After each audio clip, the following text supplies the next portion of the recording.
Bonsoir, c'est Headline News.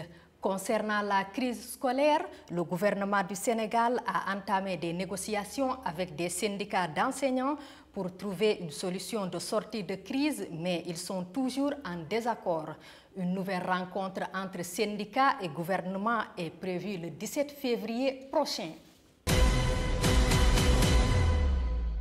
En Guinée-Bissau, le président Umaru Sissoko Embalo a demandé à la population d'arrêter la provocation et de faire confiance au comité d'enquête sur la récente tentative de coup d'État qui a fait 11 morts.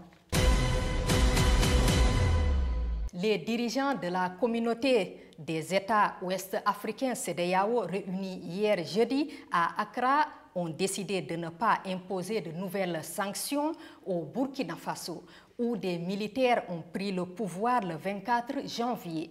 Néanmoins, les chefs d'État jugent préoccupante la résurgence des coups d'État dans leur région. Lors d'un premier sommet virtuel tenu après le putsch à Ouagadougou, les dirigeants ouest-africains avaient décidé de suspendre le Burkina Faso des instances de la CEDEAO et d'envoyer 2 missions sur place, l'une militaire et l'autre ministérielle. Cette fois, la CEDEAO réclame aux autorités burkinabées un calendrier clair et rapide pour un retour à l'ordre constitutionnel. Le président ghanéen Nana Akufo-Addo, président de la conférence des chefs d'État et de gouvernement de la CEDEAO, juge préoccupante la résurgence des coups d'État en Afrique de l'Ouest. La résurgence des coups d'État dans notre région est un sujet de grave préoccupation. Cette évolution remet en cause le mode de vie démocratique que nous avons choisi.